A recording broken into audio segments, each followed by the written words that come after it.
Então, irmãos amados e queridos, nesta manhã de paz, de alegria, manhã abençoada, vamos à palavra de hoje. Abra sua Bíblia. Carta de Paulo aos Filipenses, capítulo de número 4. Entramos no capítulo 4 hoje, hein? Nós vamos ler do verso 1 até o verso 9. Colossenses, capítulo 4, já estamos caminhando para o final desta carta, né? Colossenses 4, verso 1 ao verso 9. Então vamos ler e você preste atenção naquilo que vai ser lido. Posso começar? Portanto, meus irmãos amados, muito saudosos, minha alegria e coroa, sim, amados, permanecei deste modo firmes no Senhor. Lembrando que Paulo antes falou sobre os inimigos da cruz, aqueles que negam a palavra da cruz. Falamos muito sobre isso. Verso 2. Rogo a Evódia e a Sintique, pense concordemente no Senhor. A ti, fiel companheiro de jugo, também peço que as auxilies, pois juntas se esforçaram comigo no Evangelho, também com Clemente e com os demais cooperadores, cujos nomes se encontram no livro da vida. Alegrai-vos sempre no Senhor. Outra vez digo, alegrai-vos. Seja a vossa moderação conhecida de todos os homens. Perto está o Senhor. Não andeis ansiosos de coisa alguma. Nós vamos falar isso, verso 6 hoje. Não andeis ansiosos de coisa alguma, em tudo, porém, sejam conhecidos diante de Deus as vossas petições, pela oração, pela súplica, com ações de graça. E a paz de Deus, que excede todo entendimento, guardará o vosso coração e a vossa mente em Cristo Jesus. Finalmente, irmãos, tudo que é verdadeiro, tudo que é respeitável, tudo que é justo, tudo que é puro, tudo que é amável, presta atenção, tudo que é de boa fama. Se alguma virtude há, se algum louvor existe, seja isso o que ocupe o vosso pensamento. O que também aprendestes e recebestes e ouvistes e vistes em mim, isso praticai e o Deus de paz será convosco. Então Paulo começa falando a respeito dos irmãos, e do verso 2 a 3 Paulo fala, tinha duas irmãs, a Evódia e a Sintique. Paulo está dizendo, pense de uma mesma forma, parece que elas tinham alguma discordância no entendimento. E ele se dirige ao fiel companheiro de jugo que ajudava ele a fazer a obra, pedindo que ele as auxiliasse. E depois ele fala sobre o Clemente, no verso 13, ela, Clemente e os demais cooperadores meus, os nomes estão escritos no livro da vida. Então, uma coisa que nós temos que entender é que ninguém faz a obra de Deus sozinho. Por trás do apóstolo Paulo tinha essas duas irmãs que se esforçavam no Evangelho, elas tinham alguma divergência na compreensão. E é normal que no meio da igreja, só para você entender, existe uma idade espiritual. Existe aqueles que têm 3 anos, estão começando agora. Existe aqueles que têm 15 anos, são mais maduros do que aqueles que estão começando agora. Entende? Então, é normal que numa igreja um tenha um pouquinho mais de entendimento pelo tempo que está ouvindo, e outro tenha menos entendimento. Aliás, tenha menos, e outro tenha mais entendimento, porque ele já é mais maduro. O que não pode haver na igreja é discordância de um para com o outro. Então, sempre nós temos que ter isso em mente, que na igreja existe aquele que amadureceu mais um pouquinho, está mais tempo. Tem aquele que deu mais ouvido ao evangelho, cresceu mais. Tem aquele recém-nascido que está começando agora. Ele está começando a ter o entendimento aberto agora. Então nós temos que ter muito respeito uns para com os outros e saber medir a idade espiritual de cada um. Como é que eu vou medir a idade espiritual de vocês? Por aquilo que vocês falam. Eu converso com vocês. Eu vejo a reação de vocês. E eu sei medir. Eu sou um irmão um pouquinho mais velho, e por aquilo que vocês falam, eu vejo. Esse irmão entendeu isso, eu penso, não falo, né? Aquele ali, olha, me falou aquilo, bom sinal, acordou para aquilo. Aquela irmã me disse isso hoje. Que coisa boa. Ela tá, dá para entender que cada um está num nível. Mas o objetivo principal é que todos cheguem numa unidade da fé. Numa mesma compreensão, numa mesma cabeça, sem imposição. Espontaneamente, cada um vai crescendo, amadureça e chegamos juntos a uma unidade da fé. Uma mesma compreensão, uma mesma direção, a mesma sabedoria, uma fé madura. Esse é o objetivo. Então essas duas irmãs tinham alguma discórdia entre elas e Paulo fala para aquele irmão, ajuda elas a pensarem a mesma coisa. Fala também para Clemente. Então ninguém faz a obra de Deus sozinho. Você vê, sozinho. Você vê o apóstolo Paulo escreveu as cartas, trabalhou muito a sua obra missionária, a grandeza de tudo aquilo que ele fez. Mas por trás do apóstolo Paulo sempre teve alguns irmãos, alguns cooperadores, pessoas que ajudaram Paulo financeiramente, que investiram. Não é investimento. Investimento é aplicação em banco. Aquilo que a pessoa deu de oferta na igreja não é investimento, você não está aplicando nada, não existe isso. Mas pessoas que ajudaram Paulo. Mesma coisa, eu apareço lá no vídeo, né? Apareço lá no vídeo, crê somente pastor Valdir. Aparece o pastor Valdir só. Mas eu apareço porque eu falo. Mas por trás de mim existe você, que é irmão aqui da igreja, que ajuda, que está presente, que colabora financeiramente, que ouve, que tem paciência, que me dá ânimo para estar aqui sempre lutando por esta causa. Eu falo, mas sem vocês eu não consigo fazer nada. E quando eu falo, vocês estão falando comigo. Quando eu estou pregando e ensinando, você também está pregando e ensinando através de mim, porque não sou eu sozinho. Nós somos um corpo. Então o meu trabalho também é o seu trabalho. O que eu falo também vem com a força da tua fé, do teu coração, porque você fala através daquilo que eu falo. Então nós somos igreja, nós estamos ligados uns nos outros. Quando você contribui, você que mantém o pagamento da despesa desse lugar, é a tua generosidade, é o teu coração, o que você pode fazer. Se você não faz, está em falta. Se você faz, vou brincar, não fez mais do que a sua obrigação. Mas nós trabalhamos juntos. Quando você vai ver a história da igreja, você vai ver os grandes homens de Deus do passado, aparecem os escritos deles, aparece a obra que eles fizeram, mas não aparece o quanto de apoio de pessoas estiveram por trás deles, sustentando a vida deles, empurrando, ajudando financeiramente, estando presente, fazendo serviços que não aparece com alguém que está com a mão no microfone, mas tem por trás dele muita gente que trabalhou, que lutou, que se esforçou, né? Então, por trás de mim, desse pregador de arroz com feijão, né? Esse pequenininho aqui, talvez menos que isso, está você, a tua ajuda, a tua presença, a tua fé, a tua amizade, o teu amor, entende? É tudo. Eu não sou sozinho. Então, Paulo também não era sozinho. Por isso que ele fala, olha, essas duas irmãs estão meio em desacordo, ajuda elas a ter o mesmo pensamento. Olha, Clemente, todos os meus cooperadores. Nós tivemos aqui no passado, vamos contar um pouquinho de história da igreja. Você só chegou depois da pandemia, não conheceu a igreja.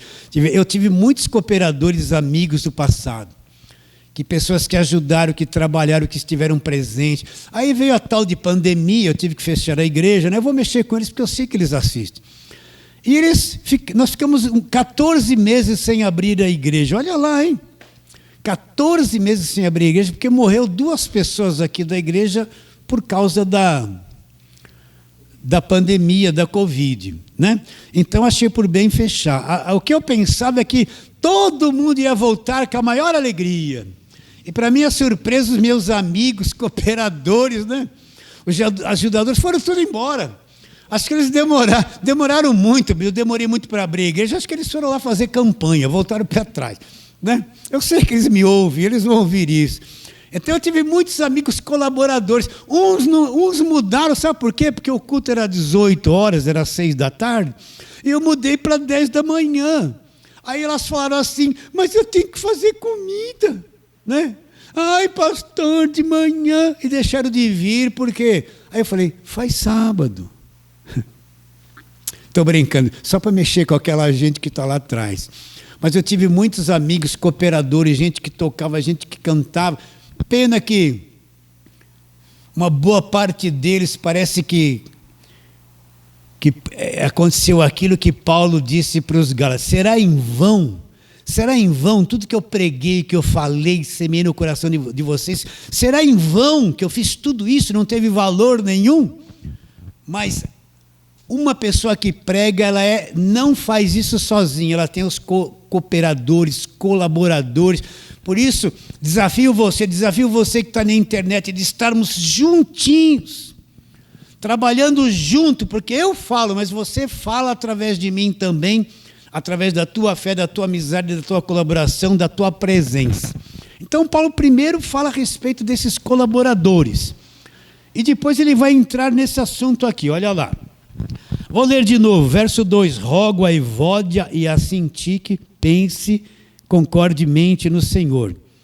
A ti, fiel companheiro de jugo, que carregava o peso junto com o apóstolo Paulo, também peço que as auxilies, pois juntas elas se esforçaram comigo no Evangelho, também com Clemente e os demais cooperadores meus, olha lá, cujos nomes estão escritos no livro da vida, eram pessoas salvas. Aí ele fala assim para todos, alegrai-vos sempre no Senhor. Outra vez digo, alegrai-vos.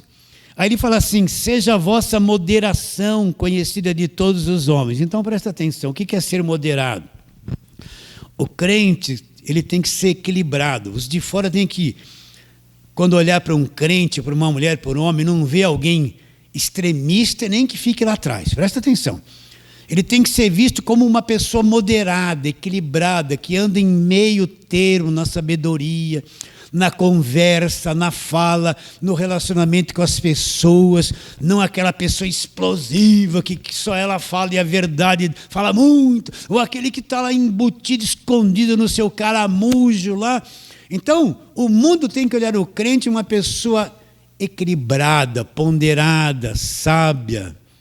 Nós falhamos muito nisso, mas assim tem que ser, moderado. Depois ele diz, olha lá, seja a vossa moderação, verso 5, conhecida de todos os homens, perto está o Senhor. E agora nós vamos entrar nisso aqui. Não andeis ansiosos de coisa alguma. Em tudo, porém, sejam conhecidas diante de Deus as vossas petições pela oração, súplica com ações de graça. Por que Paulo está dizendo não andeis ansiosos de coisa alguma? Não, o que é a ansiedade? É um mal-estar psíquico. Presta atenção, o que é a ansiedade? Um mal-estar psíquico, aflição, agonia, impaciência. Então, para mim te explicar isso, eu tenho que ir lá na queda do homem. Aquele homem que foi feito alma vivente, Deus soprou sobre ele o fôlego de vida e o homem foi feito alma vivente. Depois que esse homem pecou, Deus disse para ele, você vai morrer. Ele morreu, mas continuou vivo. Onde foi que ele morreu? Ele morreu no espírito, lá no profundo dele, ele morreu ali dentro. E a alma dele? O que é a alma do homem? É a mente, a vontade, ele tem vontade, ele tem um mundo emocional. O que aconteceu com a alma do homem? É aí que nós vamos tratar. Essa alma do homem que é mente, vontade, emoções, ela foi destruída por causa do pecado. Ela foi destruída. Então o homem passou a ser um ser com uma alma destruída, ou seja, a mente dele foi afetada, foi obscurecida. A vontade do homem foi destruída, deteriorada. Você pode ver. Você fala assim, a partir de amanhã eu vou emagrecer, não vou comer. Você não consegue cumprir e come e não emagrece, sim ou não? Não é verdade? Amanhã eu vou fazer isso, isso, aquilo. Daqui a pouco chega amanhã, você não cumpre o que falou e você não faz. Você vê que a vontade que você tem, quando você quer empregar-lhe alguma coisa que lhe causa disciplina, que desagrada a tua carne, você é vencido por ela. Então a vontade do homem, ela foi destruída. E o mundo emocional? O mundo emocional do homem, na alma dele, foi destruído. O homem passou a ter um mundo emocional. Deus não criou o homem para ter medo, para ter angústia, para ter tristeza, entrar em depressão. Sabe? E por quê? A maior parte, você vê uma criança nasce, ela já nasce com medo. E quando pequenininha, mãe, não, tem uns que até mais do que os outros. Por quê? De onde vem isso? Porque a alma do homem foi destruída. Então, todos nós, presta atenção, o nosso mundo emocional ele foi destruído por causa do pecado. Existem muitas emoções dentro de você que não são demônios, é a tua alma mesmo, que foi destruída por causa do pecado. Então, de repente, bate em você uma angústia, você não sabe nem porquê. Bate em você uma tristeza, porque eu estou triste. Bate em você uma depressão, uma coisa estranha, um medo. Eu não quero isso, eu não gosto de sentir essas coisas. Mas eu as sinto. Por que isso acontece comigo? Porque eu preciso entender, o Evangelho é claro sobre isso. O mundo emocional do homem ele foi destruído. O homem passou a ser escravizado pelo seu mundo emocional. Esse mundo emocional ficou escravizado pelos prazeres da carne. Então, repare bem que a maior parte das suas emoções está ligado àquilo que você sente no corpo, ao comer, beber, se vestir ou não, e insatisfação, aquele que está mais gordo precisa emagrecer, aí se sente mal, se sente feio, e a mulher se sente feia. É um conflito geral na cabeça, nas emoções da pessoa. Está bem claro isso? Você já descobriu esse campo em você? Então todos nós somos muito problemáticos na questão emocional. Né? E tem emoções tão fortes que falam que é demônio. Por exemplo, a Bíblia não diz que você ser angustiado é um demônio da angústia. Mas a falsa doutrina fala que não é você. Eles não falam que você tem isso na alma. Eles falam que tem um demônio na tua vida da angústia. Mas onde está o demônio da angústia na Bíblia? Não existe, Jesus nunca falou isso. Não tem isso. Aí a pessoa está triste, pastor, ele por mim, eu estou triste. É um espírito da tristeza. Não é o espírito da tristeza. É a tua alma mesmo que tem essa coisa, tristeza. Aí está com espírito de medo. É um espírito, um demônio do medo que vem. Isso aí deixa todo mundo doido numa igreja, todo mundo atormentado, porque ele se acha endemoniado o tempo todo. Ele não sabe que ele tem uma alma caída, destruída por causa do pecado, e tem esse mundo emocional que é uma avalanche, é um distúrbio dentro dele. Tem gente que tem problema com medo, com angústia, é uma espada dentro dele. Ele olha a vida, aquele que é angustiado, ele olha a vida de uma forma angustiada. Aquele que está com medo, quando ele olha a vida, ainda que não esteja como ele veja, mas o medo causa uma visão, ele olha a vida com medo.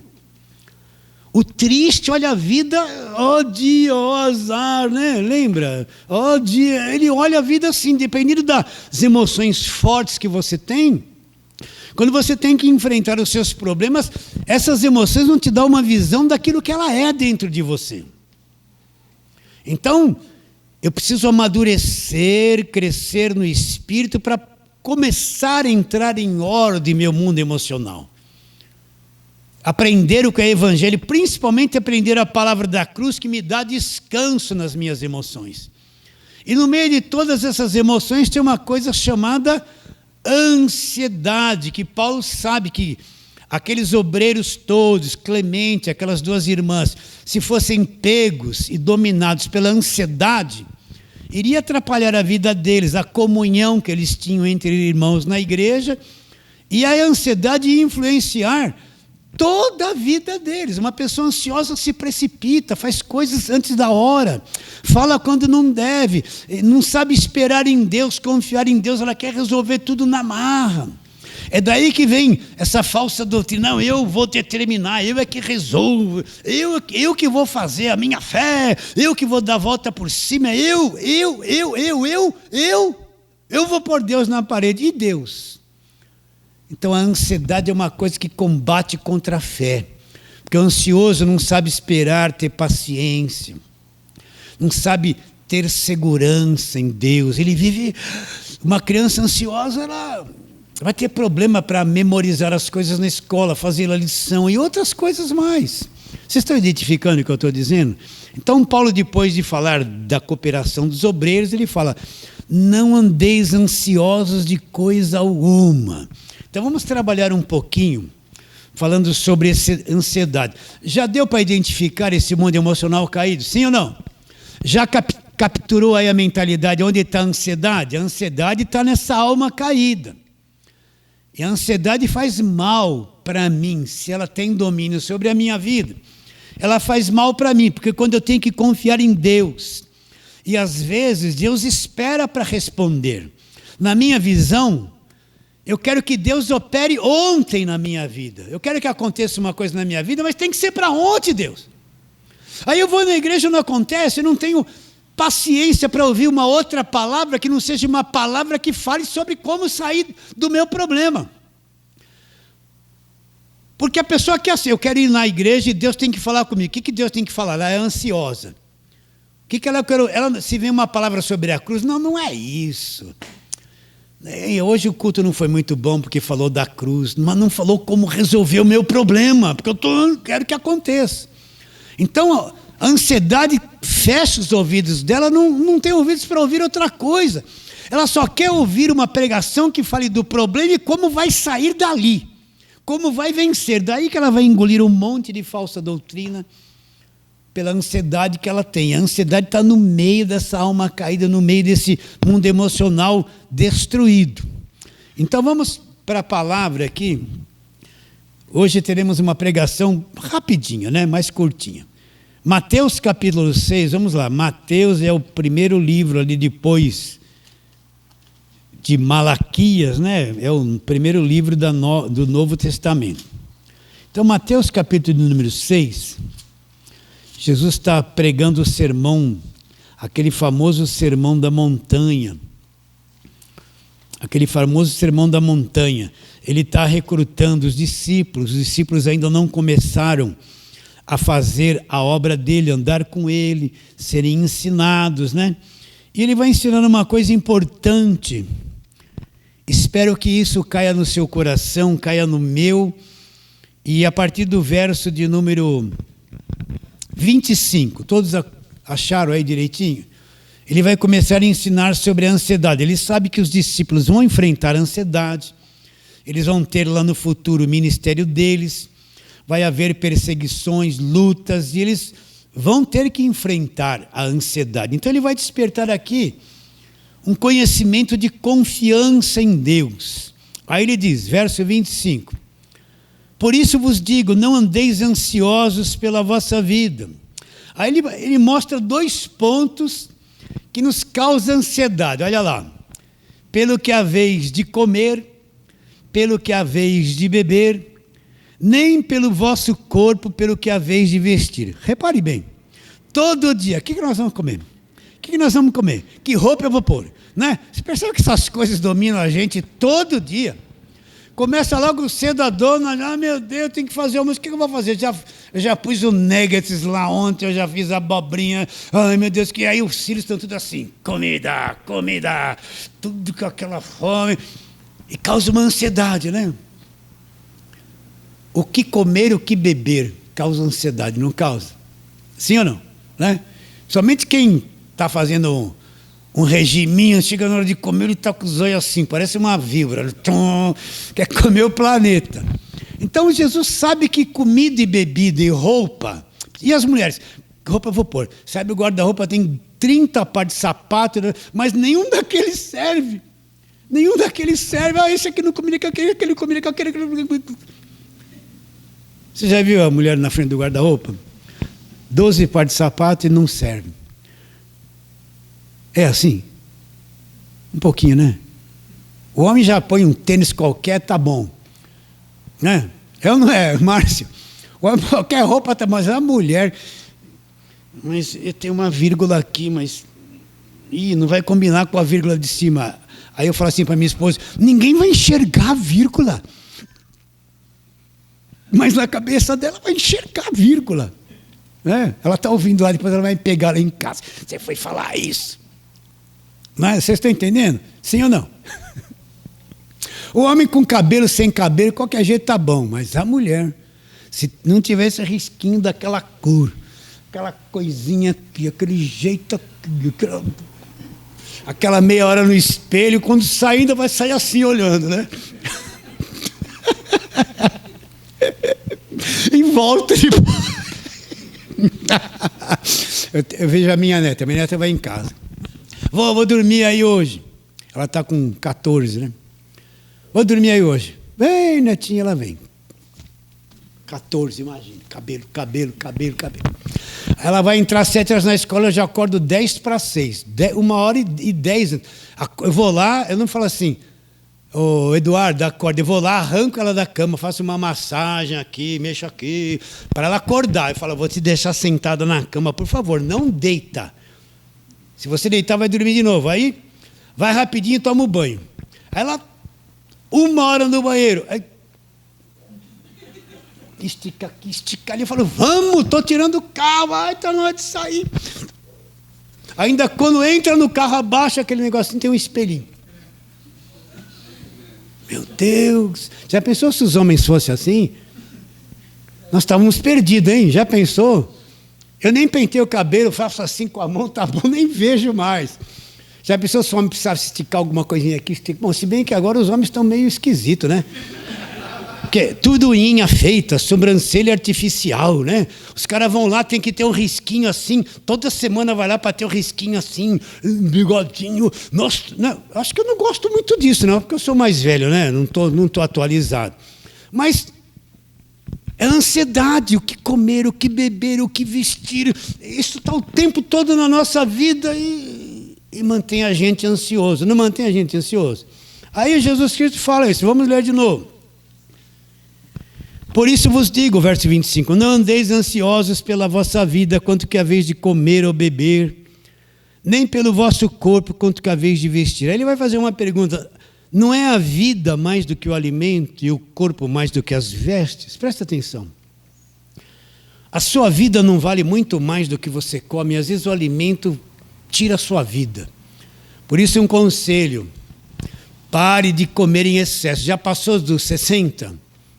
Aquele monte de comidão assim, aquele pratão. Pare com isso, divida em 3 e coma só uma vez por dia se conseguir. Porque às vezes o excesso de comida tira anos de vida da gente, sim ou não?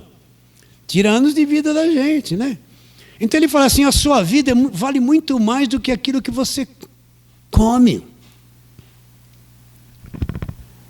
Eu vou falar uma coisa, não vou ilustrar com isso não, eu do irmão aqui da igreja não vou ilustrar não. Ilustrar, mas não vai ser uma boa ilustração. Mas o excesso de comida faz mal. A sua vida vale mais do que você come. E quanto ao vosso corpo, né? O que eu vou vestir? Essa roupa dá, essa roupa não dá, é aquilo, combina, não combina, não combina. E se a pessoa tem um defeito num braço, por mais linda que seja a roupa, não vai resolver nada. Quando eu trabalhava lá no Banespa, lá na Praça Antônio Prado, número 6, no centro da cidade, trabalhei uma vida toda lá. Tinha lá um empresário riquíssimo. Eu conhecia ele, bati um papo com ele na hora do almoço. Ele tinha conta lá com a gente. Só que ele não tinha, ele só tinha 2 toquinhos de perna. Então ele tinha um funcionário só para carregar a cadeira de roda. Ele tinha muito dinheiro, a gente cuidava da conta dele. Ele vinha com aquele cabelo arrumado, tudo tal, tudo bem vestido e tal, porém, numa cadeira de roda. Não tinha as pernas. Vocês estão entendendo? O corpo vale muito mais do que qualquer roupa. Se você tem um corpo normal, saudável, se você pudesse vestir melhor, tudo bem. Se não, o que vale é o corpo. Imagine se lhe faltasse alguma parte de algum membro, por mais rico e cara que seja a roupa. Aquele empresário era riquíssimo, o cara passava perfumado, inteligente. Não tinha uma mulher querendo casar com ele. Se fosse casar, era pelo dinheiro que ele tinha. Para ver se mordia alguma coisa e saísse fora logo. Entende o que eu estou dizendo? Não, é verdade, é isso mesmo, gente. É isso mesmo. Então, o teu corpo vale muito mais do que a sua roupa. A sua roupa vale muito mais. Por isso, pouco importa o preço das coisas. Se você se vestir modestamente, está bom demais. Não precisa grande coisa. Sim ou não?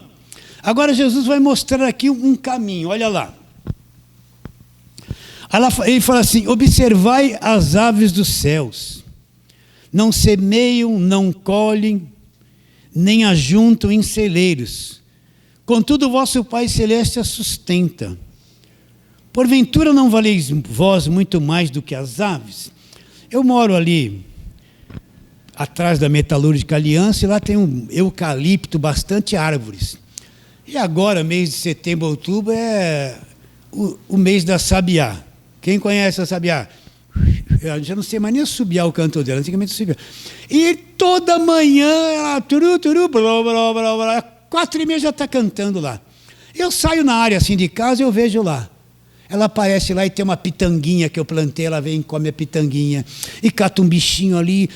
Ela não tem nenhuma preocupação com comida. E daqui a pouco o filhote nasce, vem o filhote em cima do moleque. Ela vem dar na boquinha. Eu vejo tudo isso. Quando eu era criança tinha mais mato aqui em São Paulo, a gente via muito mais. Ele fala assim: olha as aves dos céus, elas não plantam, não recolhem celeiro, não ajuntam nada, não tem essa preocupação.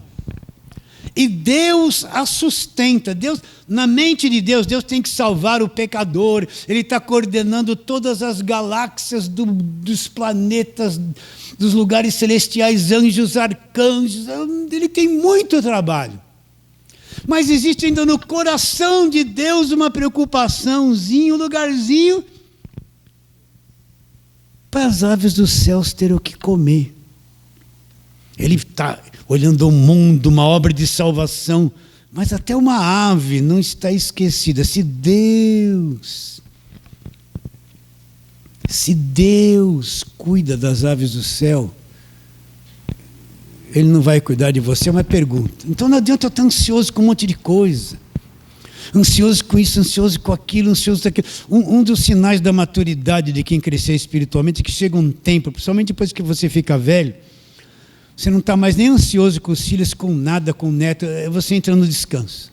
Você aprendeu que não adianta se debater, brigar, falar, fazer tanta coisa que às vezes mais atrapalhou do que ajudou. No fim você vai ver que tanta coisa feita por causa da ansiedade mais atrapalhou do que ajudou.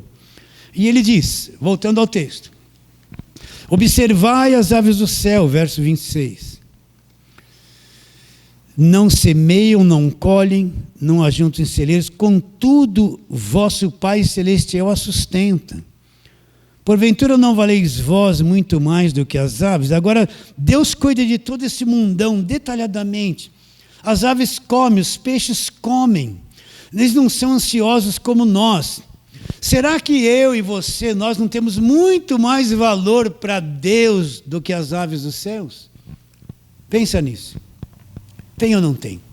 Jesus não veio morrer pela criação, os animais, os peixes, as aves. Ele veio buscar e salvar o homem, o que estava perdido. Então você vale muito mais. Muito mais do que as aves dos céus. O único problema é que nós estamos numa sociedade injusta. A camada rica mantém os demais debaixo deles em escravidão.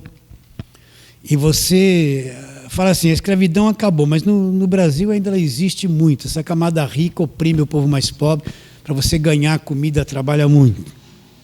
Isso aí está aí na política, é fácil de ver, né? Mas mesmo assim, no meio de tudo isso, se Deus tem um tempo para se preocupar com as aves dos céus, existe um lugar no coração dele que te enxerga, que que você vale muito mais do que as aves dos céus. Entende isso? Quantas vezes eu tive ansioso por tantas coisas. No começo do ministério, eu vivia ansioso por tantas coisas. E eu tinha que pagar aluguel e o dinheiro não... Uma guerra. Eu estou cansado, sabe que eu estou cansado desse negócio. Cansado de querer pagar aluguel. Uma hora eu vou largar vocês e chega, viu? É que eu estou cansado. Estou brincando. Passei uma vez... Nossa, eu tinha muito mais preocupação. Agora o coração ainda tem. Mas um pouquinho menos. Conforme você vai amadurecendo, a ansiedade vai sendo dominada e você vai entrando no descanso de Deus. Mas, se Deus cuida das aves dos céus, vocês não têm muito mais valor do que elas? Verso 27. Qual de vós, por ansioso que esteja, pode acrescentar um côvado ao curso da sua vida? O côvado é mais ou menos uma medida de 66 centímetros. Por mais ansioso que você esteja, quero ver você fazer o seu cabelo não cair. Só se enxertar um monte de cabelo novo ainda dá. Agora pode fazer isso, né? Mas tenta segurar ele para não cair. Tenta mudar Você tem problemas que a gente enfrenta na vida que não muda. Você vai ter que enfrentar e vai ser anos para aquilo mudar. Que não depende mais de você. Tem terceiros na parada e não resolve. Por mais ansioso que eu esteja... Tem certas coisas que não pode fazer 1000 campanhas, não vai mudar. Você está preso nesse itinerário, tem pessoas ao seu redor, tem familiares, é uma soma que traz esses problemas e não tem como mudar. Por mais ansioso que eu esteja, eu não consigo mudar as coisas. Por mais ansioso que eu queira resolver certas coisas, eu não tenho o poder de Deus para resolver, só Deus pode resolver e parece que a estrada vai ser longa para que isso se resolva. E a ansiedade não adianta nada, por isso tem que olhar. Eu vivia preocupado com o filho, com o neto, com tudo. Agora eu olho para eles e falo assim, só respiro e solto. E ele fala assim, não estou nem aí mais. Que não tem jeito, pau que nasce torto, só Deus para endireitar. Não tem jeito. Então é melhor trazê-los perto, beijá-los, abraçá-los, ficar brigando, querendo que eles se endireitem, que não querem se endireitar. Então entra no descanso. Mas por mais ansioso, tem coisas na vida que a gente não muda. E não vai mudar. E não vai mudar. Pode falar, pode pôr Deus na parede. Parece que faz parte dessa caminhada de aperfeiçoamento. E ele diz... Qual de vós, por ansioso que esteja, pode acrescentar um côvado ao curso da sua vida? Não tem. Tem coisas que você não consegue mudar na sua vida. Só o tempo, só Deus, com paciência. E por que andais ansiosos quanto ao vestuário? Considerai como crescem os lírios do campo. Eles não trabalham, não fazem tecidos. Eu, contudo, vos afirmo que nem mesmo Salomão, em toda a sua glória, se vestiu como qualquer um deles. Jesus falava e utilizava o cenário ali no momento. Ele diz, por mais ansioso que você seja com a roupa, observai os lírios do campo. Eu, quando solteiro, tinha lá na casa dos meus pais, era um quintal de 10 por 54, 540 metros quadrados. E eu gostava de lírio e rosa. Então, eu comprava aquelas batatas de lírio e fazia uma fileira assim, ó, né? E regava aquilo, cuidava. Daqui um tempo aquilo brotava, né? Vinha aquela coisa assim, abria, que coisa linda, né? E tinha um lírio lá que ele abria, as pétalas eram assim, ó, vermelho no meio e as duas bordas brancas. E vinha aquele pólen penduradinho, amarelinho, coisa linda, não era? E tinha uns vermelhinhos, então aquele vermelho, cor de sangue bonito. Quando aquilo abria, era a minha satisfação. E quando abria aquela rosinha, eu comprava uma rosa que tinha cheiro. Não era rosa de velório. Aquelas rosas nascidas assim no quintal mesmo. Que você cheirava assim, ó. Ela era rosa, aquele perfume gostoso, né? Agora nem existe, nem acho mais isso. E quando aquilo abria e brotava, vinha aquela rosinha, eu parava lá assim antes de trabalhar e... de vez em quando vira um besouro meio preto, comia o meio dela, ficava com tanta raiva, pegava ele... Esmagava, vem comer minha rosinha. Esperei tanto para crescer, vem comer o miolo dela. Esmagava sem misericórdia, né? Eu não conhecia Jesus ainda. Se fosse agora, ia tirar ele e não ia esmagar. Agora, se Deus teve tempo para pensar nisso, Se Deus teve cuidado para pensar na pétala de um lírio, no perfume de uma rosa, ou qualquer outra flor que for, será que eu vou estar esquecido diante de Deus? E preocupar com roupa, que vestir, ai meu Deus. É que a nossa carne é tão ansiosa, tão vaidosa, né? Que você comprou um tênis, durou, aí usou um pouquinho, já quer outro, já quer outro, já quer outro, já quer outro, já quer outro, já quer aquela marca. Só que a grana curta não vai adiantar. Vai andar ansioso, vai comprar um pirata, né? Meio parecido, né? Para disfarçar. Aí vão olhar que é pirata, aí vou ficar ansioso, porque vão olhar que é pirata, não vou nem na escola com esse tênis. Mas é assim mesmo, né? Se Deus teve tempo para se preocupar e Ele vê esses lírios, essas flores nascendo, a erva do campo, quanto mais a vocês, será que Ele não vai vestir vocês, homens? Homens de pequena fé, né? Verso 30. Ora, se Deus veste assim a erva do campo que hoje existe, amanhã lançada no forno, quanto mais vós, outros homens de pequena fé, homem bule, né, de pouca fé, né? Portanto, não vos inquieteis dizendo que comeremos, que beberemos ou com que nos vestiremos. Agora, porque os gentios, aqueles que não conhecem a Deus, é que procuram todas essas coisas. Agora vem o descanso, pois vosso Pai Celeste sabe que necessitais de todas elas. Agora Ele mostra um caminho, ao invés de eu ficar só correndo atrás da minha ansiedade para satisfazê-la, Ele diz assim, verso 33, buscai, pois, em primeiro lugar o seu reino e a sua justiça, e todas estas coisas vos serão acrescentadas. Quais coisas? Comida, bebida e roupa. Deus mostra uma direção para vencer a ansiedade. Qual é? Buscar o reino de Deus e a justiça, a verdade. O que é o reino de Deus para nós hoje? É o conhecimento do Evangelho da graça de Deus. Como que o reino de Deus é estabelecido dentro de mim? Olha lá, vamos ali ver uma coisa interessante. Lucas capítulo 17. Você está em Mateus, o próximo é Lucas. Não, o próximo é Marcos, depois Lucas. Lucas 17. Vamos ver verso 21 ali.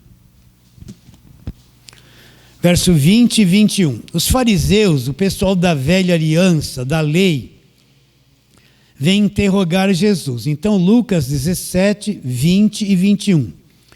Interrogado pelos fariseus sobre quando viria o reino de Deus, Jesus lhe respondeu, não vem o reino de Deus com visível aparência, nem dirão, ei-lo aqui, ou lá está, porque o reino de Deus está dentro de vós. Então vem aqueles fariseus, o que era o reino de Deus na cabeça deles? Um reino externo, um rei que ia vir, subjugar todos os inimigos de Israel, um rei com a política na mão, dominar, um reino físico, entende isso? Então Jesus falou, o reino de Deus não vem de uma forma visível, que eu vou olhar, olha o reino de Deus ali, olha o reino de Deus, aquele ali é o reino de Deus, essa política faz parte, não vem com visível aparência, ninguém vai dizer, olha ali, olha aqui, o reino de Deus é uma coisa que vai ser instalada onde? Dentro de nós, e como o reino de Deus é instalado dentro de mim hoje? Através do conhecimento do Evangelho. Eu vou aprendendo o Evangelho da graça de Deus, ele vai instalando as leis, o conhecimento, a vida do Evangelho dentro de mim. O reino de Deus está dentro de nós agora. Ele não faz parte do reino deste mundo. Quando vieram prender Jesus, o que Jesus disse? O meu reino não é deste mundo.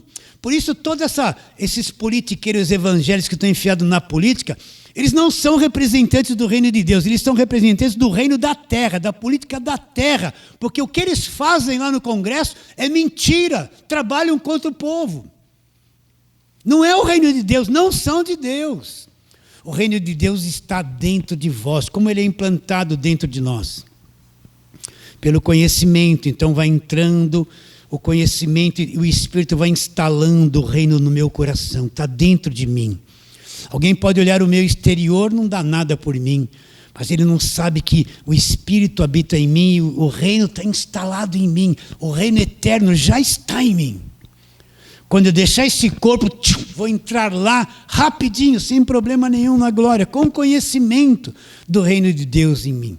Então ele fala, em vez de você andar ansioso, comida, bebida, essa vida, a vida consome a gente o tempo todo, você tem que comer toda hora, tem que tomar banho lá, louça, comida e roupa, e isso, e nono, e nona, e neto, você fica assim, ó, sapateando, né? Sapateando no meio das preocupações. Suga a gente, deixa a gente ansioso, tem que fazer isso, horário para aquilo.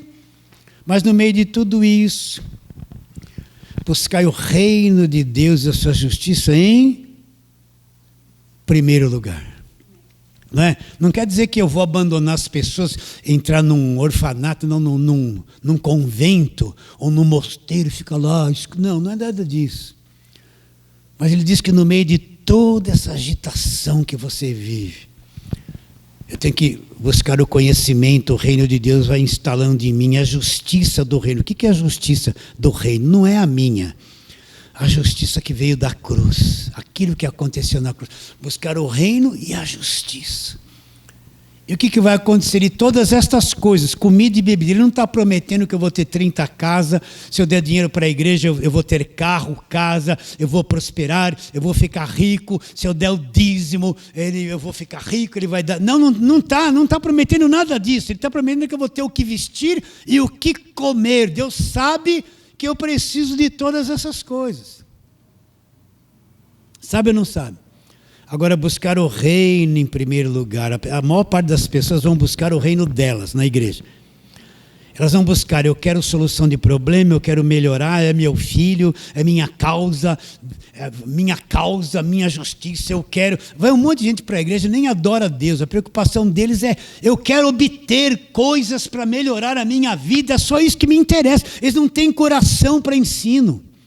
Não tem coração para aprender o que é a doutrina da graça de Deus. Eles só querem pregador que falam que vai acontecer com eles. É hoje, receba, passa o óleo, faz campanha, leva o carnê, dá o trízimo, dá isso, dá aquilo. Eu preciso de 300 mil com 100 reais e sua vida vai prosperar. Eu vi um videozinho desses agora aí na internet.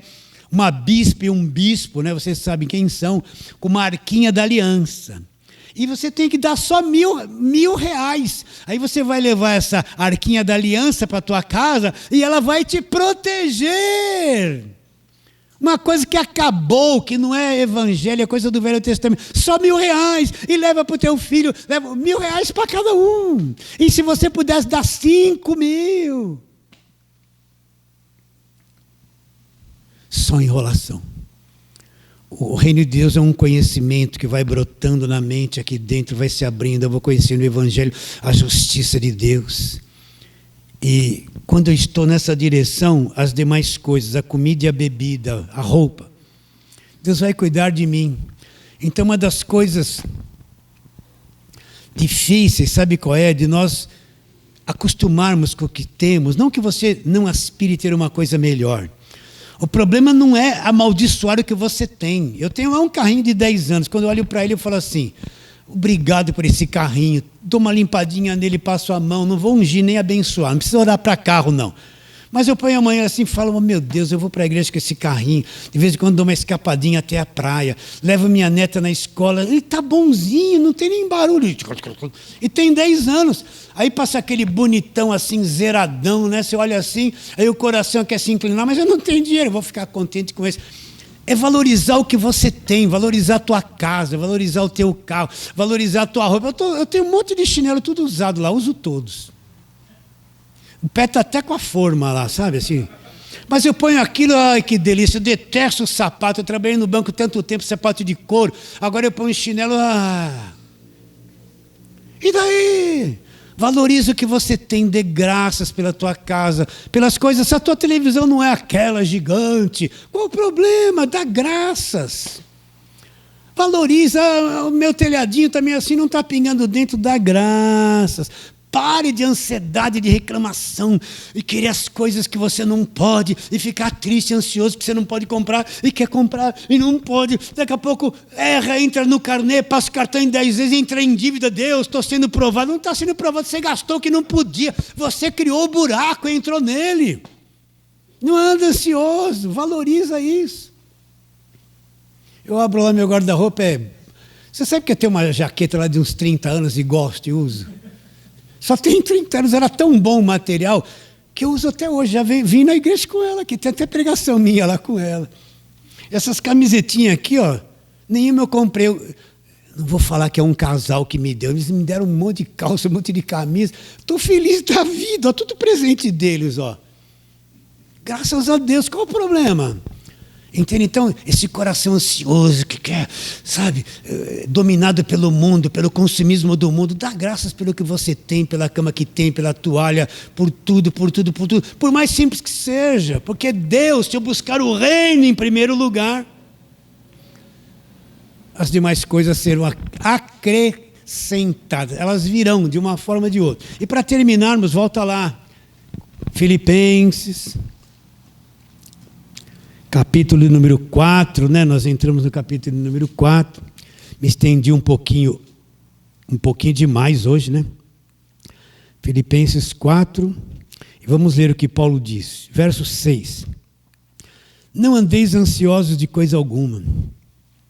Em tudo, porém, sejam conhecidas diante de Deus as vossas petições, pela oração e pela súplica com ações de graça. Por que Paulo fala, sejam conhecidos diante de Deus? Chega diante de Deus e fala assim, olha, Senhor, a minha situação é essa, o meu problema é esse, meu conflito aqui, ele apresente diante de Deus, seja conhecido. Depois que Deus conheceu, ele conhece todas as coisas, pare de falar a mesma coisa todo dia. A pessoa vai orar todo dia, abençoa meu pai, minha mãe, minha casinha, a mesma coisa. Você está 10 anos pedindo a mesma coisa, está pedindo a mesma coisa, ele já ouviu. Para de encher Deus um pouco. Depois que ficou conhecido, você abriu o seu coração, ande em paz. Deus, uma vez que você fala, ele já ouve. Confia. Deixa, Deus conhece tudo, ele está vendo a dor, a tua angústia, a tua dificuldade. Olha, tem hora que eu falo assim com Deus, eu falo, Deus, já estou com 68, eu não conheço nada, tem umas coisas aqui dentro, Deus, eu não conheço nada. Agora, Senhor, penetre em mim, vai lá nos órgãos deficientes. O Senhor conhece o que está para falhar. Estou entregue.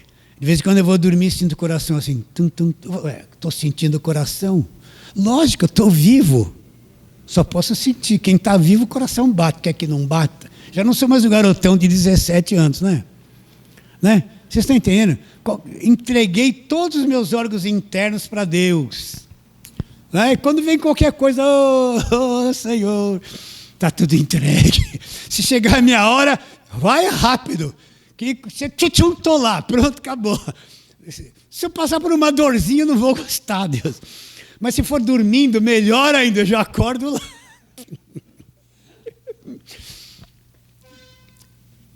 Você é conhecido por Deus. Você é conhecido por Deus. Ansiedade fora, tá bom? Vamos ficar em pé, vamos terminar esta palavra de hoje, vamos fazer a breve oração. Vamos orar, Senhor, nós te adoramos. E nós somos conhecidos, os nossos órgãos interiores, a nossa mente,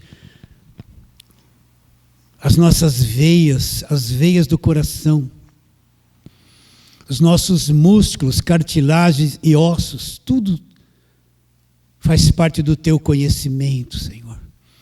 O amanhã o Senhor conhece, nós não conhecemos. Mas o amanhã trará consigo seus cuidados, o Senhor diz. Assim abra o nosso entendimento, Senhor. E não somente o nosso, todos quantos ouvirem essa pregação de arroz com feijão. Tenham o entendimento aberto, Senhor, para o Evangelho da graça de Deus, para a confiança e segurança e saber que o reino está dentro de nós. Crendo que será, oramos pela fé em nome de Jesus. A igreja diz, amém. Pode aplaudir.